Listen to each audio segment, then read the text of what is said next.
Topbed Talk. Our next speaker, who is Professor Ross Kerridge, who is a proud Novocastrian. For the few of you who don't know what that is, that's a dweller from Newcastle, Australia. He's an associate professor of anaesthesia, has interest in clinical, organisational and systems issues, set up the perioperative system in his local area, I think way back in 1990 or so, is that right? Also established MET teams, which we're all now very, very familiar with, and for the last 3 years has also sat on the New South Wales Medical Council, which is the equivalent of our GMC. So may be interesting to catch him in the bar about that later. But today he's going to talk to us about thinking about systems. So over to you. Okay, thanks for that. Yes, going on the Medical Council has been very educational, I must admit. This is a topic that was given to me by Ramani. And I thought, yeah, okay, so this is the first time I've given this talk, and in fact some of the stories, it's the first time I've ever told them. Newcastle is 150 kilometres north of Sydney, or as I'd prefer to say, Sydney is 150 kilometres south of Newcastle. So, thinking. And I'm the oldest speaker on the program. In fact, I'm not quite the oldest person in the room, so I'm entering my anecdotage, so I'll tell a few stories. And this is me in 1984. Stunningly handsome, with a porn star moustache. And in 1984, for various reasons, I came to England and I got a job at Ealing Hospital. This is a more recent photo. It's had some extensions. In 1984, it was half built. It looked about the same as it is then. It's not on the list of self-important, high-profile hospitals, but it was fantastic for me, and I owed the place a lot. And we had a lot of fun there. So now, after I started there, at the time, the perioperative process, such as it was there, was people would be admitted the day before, even 2 days before. I remember a 40-ish businesswoman coming in for a standard breast lump, admitted on a Tuesday for operation on Thursday, saying to me, why am I here? But on the day of surgery, right, send for the next patient. Some of the older people in the room will remember this. So phone call to the ward, the nurse on the ward takes the call. Okay, pre-med the patient now, Omenscott pre-med. Oh, we've got to check the drugs out. There'll be a delay. No, Mr. Carter's almost finished, and he always gets cranky if it's held up. And then send the trolley. When you get to the trolley, no one's on the ward. The patient's not in their room, or the patient's cranky because they've just come back from having a smoke because they're so busy, so sick of waiting, and eventually getting rushed down to theatre, and there'd be a delay, and everyone's cranky. Why are we waiting? One day, the orderlies in the hospital went on strike, and in true Dunkirk spirit, they said, we've got to do something. We can't cancel operations, but we've got no orderlies. So as it happened, there was a wide corridor, a big wide corridor outside the operating theatres, much wider than this. In fact, I went back there about 10 years ago and they'd actually divided the corridor and put offices down the corridor. But at the time, there was a big wide corridor. For whatever reason, I don't know why. So someone said, we'll come in early and we'll go up to the wards and get all the patients for the day and park them in the corridor just outside the operating theatres, right? And we'll just put one nurse in charge of them out there, and then we don't need orderlies and you can just go out and get your patients. And it was a wide corridor like that, and it didn't quite look like that, but theatres never run better. Theatres ran efficiently for a day and everyone was happy. I thought, wow, what a great idea. Now, that was in about April 1984. And at some other time during 1984, we had a cardiac arrest and got called to the cardiac arrest, and I think it was on the adult gynae ward, and we arrived at the entrance to the ward, not empty, to be greeted by the nurse in charge, who was looking frightened and saying, I know it's not a cardiac arrest, but I just needed to get some help quickly. fantastic. The worrying thing was she was looking worried that we would go off at her for calling a cardiac arrest team for someone who hadn't actually had a cardiac arrest. So time passed. Eventually I passed my exams, miracle, and got a job in Liverpool Hospital in Sydney, which at the time was pretty much like a casualty clearing station. It was not an over-resourced hospital. Ken Hillman, this is a later photo of him, was also there, and Jill Bishop got a job at the same time as me, and we were the only permanent staff on the hospital, just about, and it looked like that. Importantly, Ken and I both, well, he was already living down here, as was I, which is a long drive all the way from Otford and Stanwell Park to the hospital, 40 minutes. And so we'd share the drive, and we talked a lot. Now, about a month after I started there, the Minister of Health announced that Liverpool was going to be turned into a teaching hospital, shock horror. So it was going to transform from this to this, and all of a sudden we had dreams and time to talk about it and time to think a lot. And I got thinking about the things that had happened at Ealing, and I've got some answers we could do. So, isn't that good? And we talked and we thought a lot. And we said, look, rather than having the patients coming in 2 days beforehand and all the hassle, we could have the room just outside the operating theatres to put them in. And in fact, why do we need to bring them in beforehand anyway? We could have a clinic and then we could get them better, and we could have a plan for what's to do to them after the operation rather than just let it happen. And so we came up with this idea. But it wasn't just traditional pre-op assessment by different people, but a system. And what's this got to do with it?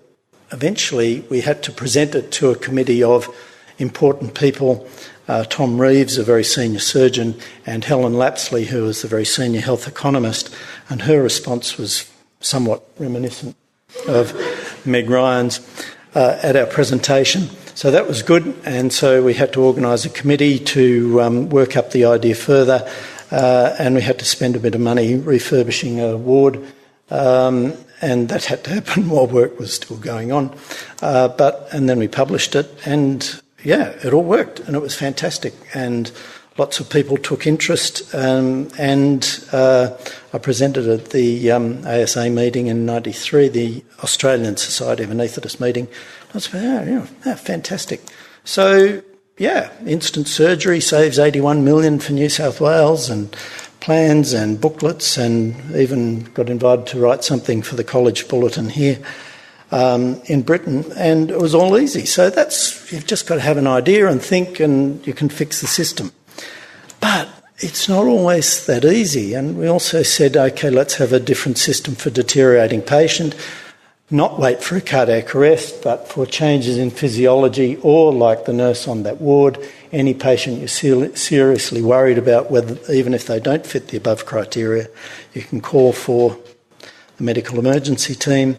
And that was all good. And you think, well, we've had another good idea and that'll change, but no. Huge fights. Oh, where's the evidence? Blah, blah, blah. Went on. Where's the evidence? Where's the evidence?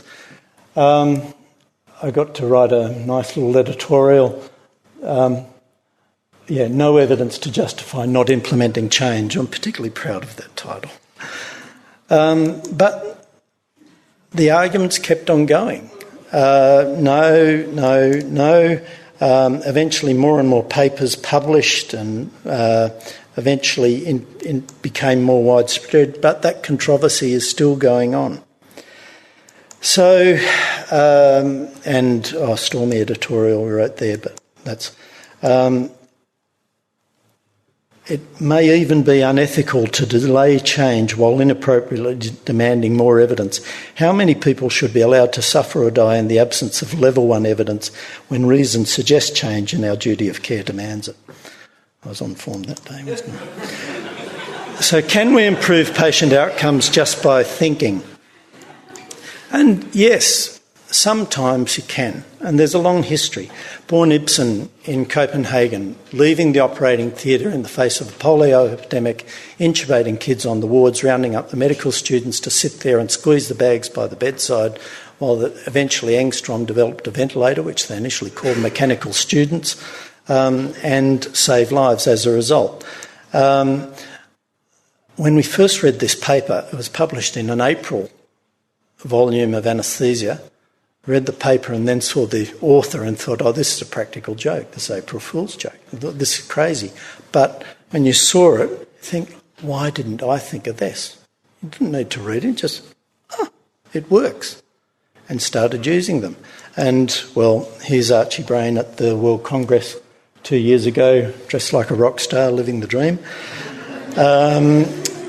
Peter Hebbard, an anaesthetist in Wangaratta, a great major centre. It's a tiny little town, Wangaratta, Yarrawonga. It's just down the road from Yakandanda.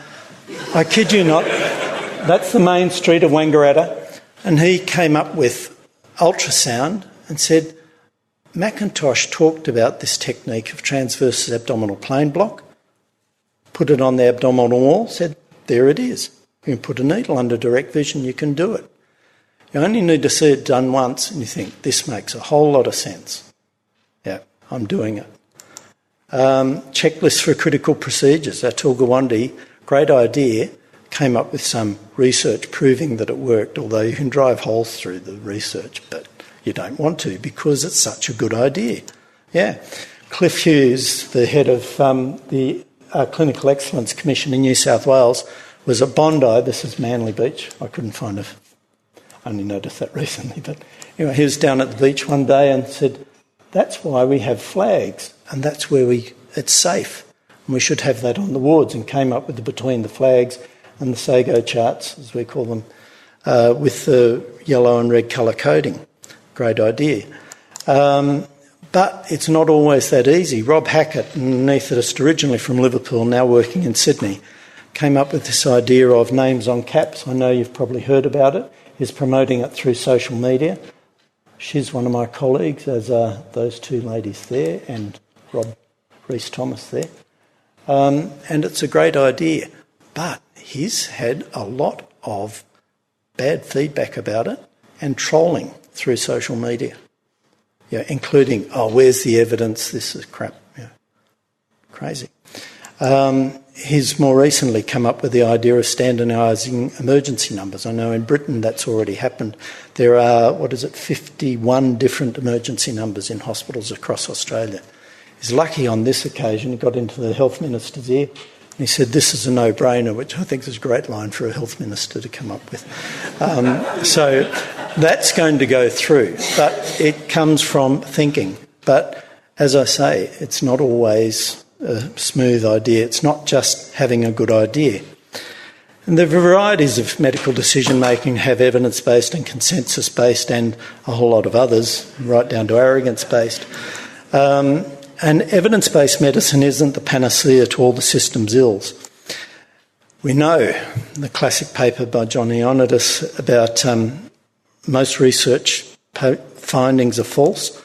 Bad research. The study published in Chest in 1998 supposedly showing an increase in post-operative pulmonary complications in people who quit smoking. It didn't, and it's dreadful research, but it got into the meme. People started thinking about it. You're still fighting that idea, and that debate is still going on. This is an editorial by David Warner in Anesthesiology recently, saying, no, quit smoking any time for as long as possible, but for a short. Maybe we're fighting the tobacco industry, but again, thinking evidence can lead you down the wrong path.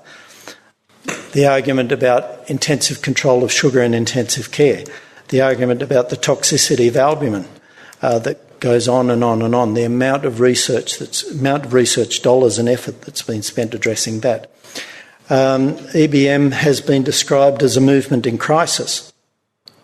But really thinking about this, why is this a problem? And the best paper that you should read on this is a paper by Mark Newman and Lee Fleischer and Charles Bosk.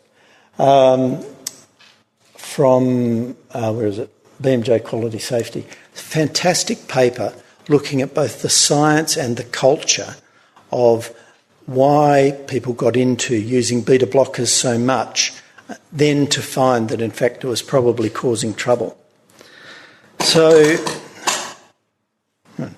we still need to think some more. And I'd like to propose that that thinking can be a way of improving the system, but we need a framework around thinking.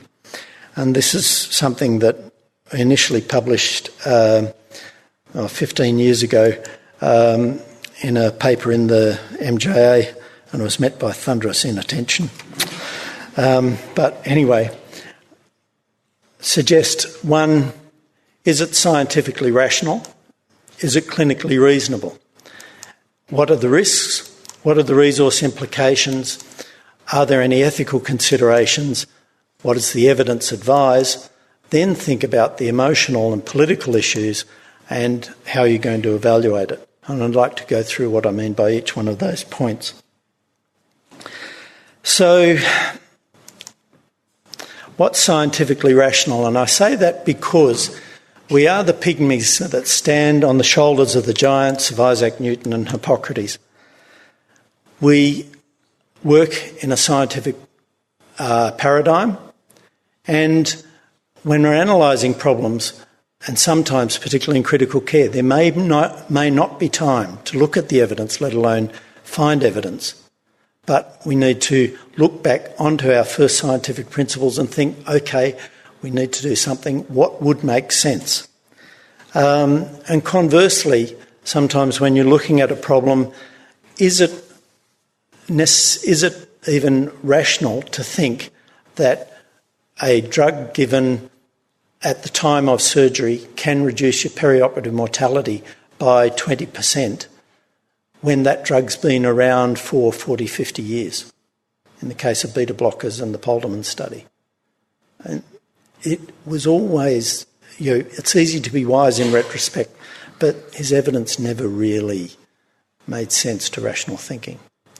Is it reasonable to think that when you have a health system that is on lots of evidence, one of the most efficient or as efficient for the results it gets as anywhere in the world, is it reasonable for some whiz-bang consultant to be able to come along and say, we're going to be able to strip 20% of the money out of this system and improve patient outcomes at the same time? It just doesn't make sense. Is it rational to think that I'm going out on a limb here, that there's something magical about a patient having a low blood pressure with a low MAC and what's the other one? the triple low. Yeah, low BIS. Yeah, there's something magical about that, or is that just an epiphenomena that you're looking at? So let's keep our scientific hat on. Then what is clinically reasonable? The Oslerian tradition that you teach by the bedside, you think by the bedside. There are a whole lot of things that may make sense scientifically, but is it clinically reasonable to apply this, say, incredibly complex screening tool in our current systems and expect it to work? It's not going to work. People are going to bypass it, are going to cheat it, are going to game the system, or whatever. It may be scientifically rational to deny total knee replacements to certain patients, but are you actually going to be able to clinically enact that? There are lots of things that would theoretically make sense, but would be such a change in clinical practice. Even tight glucose control in intensive care, I'd put that in that sense. That someone who's worked by the bedside will know, we start doing this, there are going to be a lot of problems. It may make sense. Let's then think about the resource implications. We all know about the issues about resources and the cost of health. Maybe it would be good if we paid more attention to graphs like this, like how much we spend on military spending per country. But it isn't unreasonable to think, okay, what are the implications of this in terms of resources? An example at the moment would be Sigamadex. Actually, hang on, has that been released in... Yeah. You think, yeah, sure, if you can restrict it to a very narrow band of clinical use, then it may be good, but you're going to have a hell of a challenge, because once it's in the trolleys, everybody will be wanting to use it a lot, and that will be $150 to reverse the patient every time. So let's look very carefully at whether we're going to use that. Whereas if it's something that you'll only use occasionally, even if it is an expensive piece of equipment or an expensive drug, then it's not going to have great resource implications, so be much more relaxed about it. And we should think about the risk.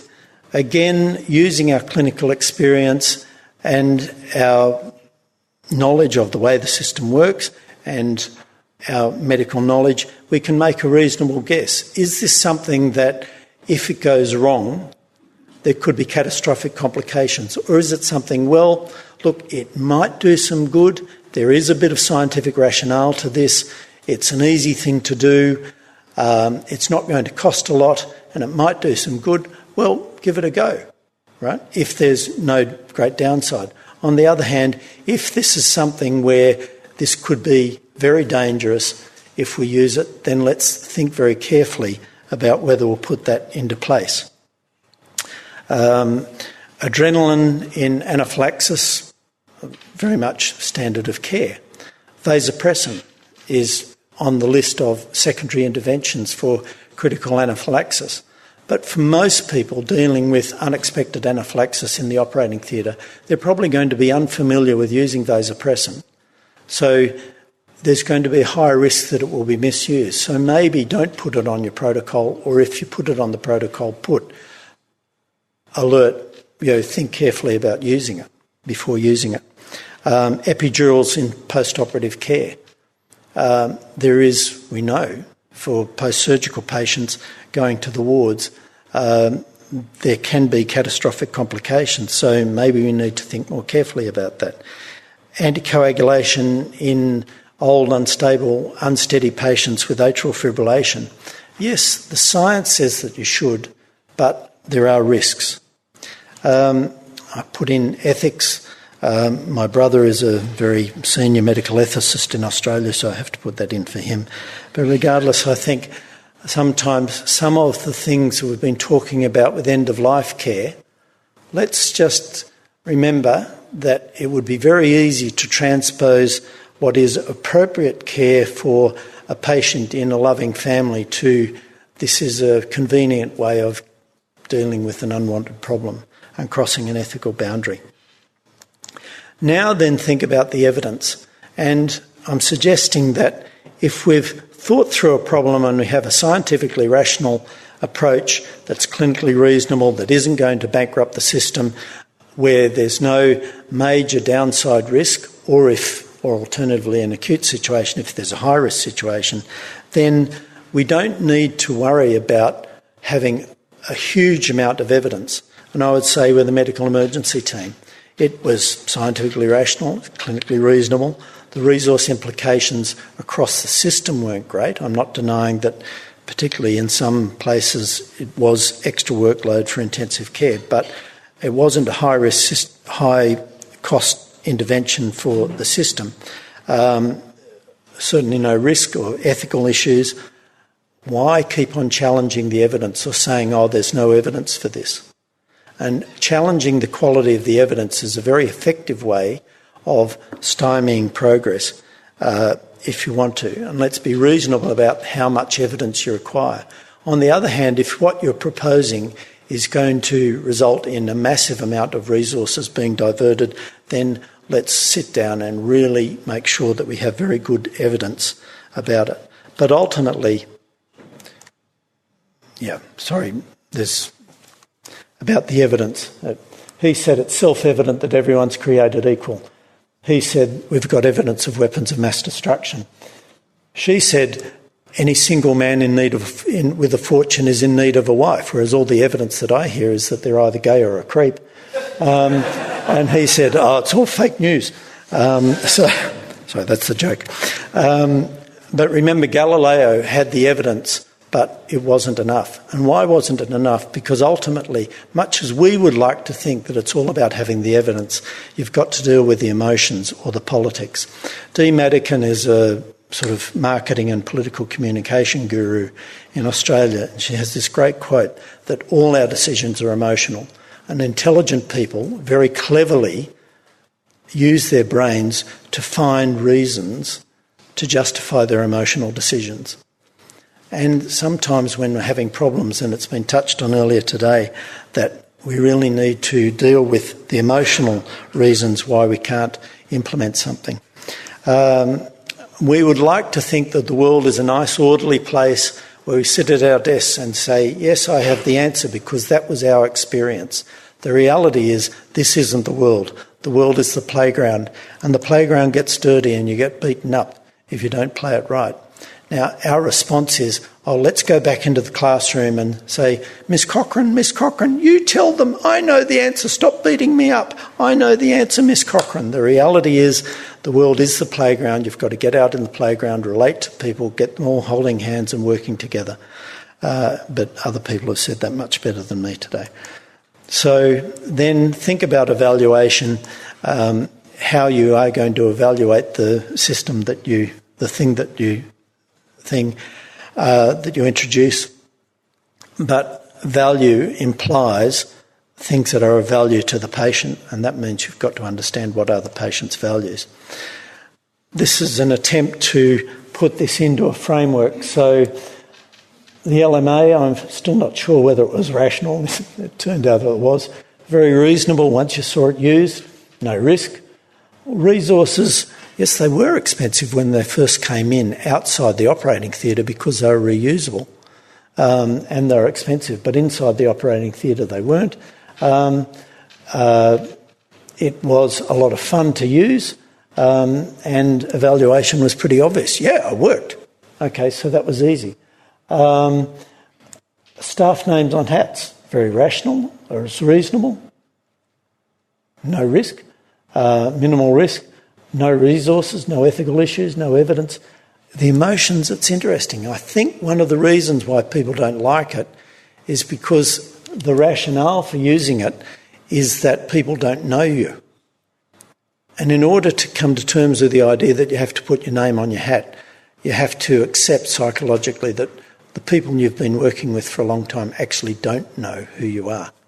And maybe that's why people are subconsciously resistant to the idea. But that said, Rob Hackett's, some of the trolling he's got has been really weird. And as I say, with Sugammadex, it's very rational, it's clinically reasonable, very easy to use, but lots of negative resource implications if it's used off-label or outside of the strict indications. So if you put it in your drug trolley, you can expect that you're going to have it come up on your drug budget pretty rapidly, probably for very little reason. So anyway, message is that thinking can improve the system, but it isn't enough. And the more astute of you will know that thinking doesn't sit by itself, that it is part of Rodin's masterpiece, The Gates of Hell.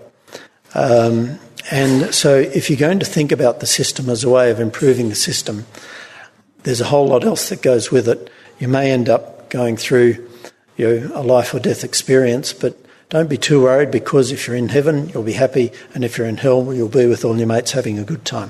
Thank you. David Jerrison here. Thanks for listening to Top Med Talk. Now, before we let you go, it's important that we remind you to subscribe to Top Med Talk. That way you'll never, ever miss another episode.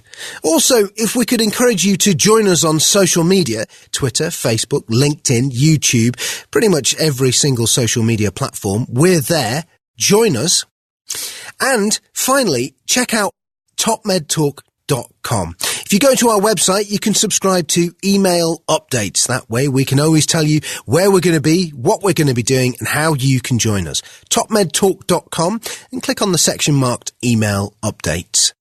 Finally, Top Med Talk is proud to act as the broadcasting arm of EBPOM, Evidence-Based Perioperative Medicine. We'd love you to find out more about them as well. ebpom.org is their website. That's ebpom.org. And if you go to ebpom.org/meetings, you can find out about some of the wonderful meetings that we attend and cover across the year here on Top Med Talk. That's ebpom.org/meetings.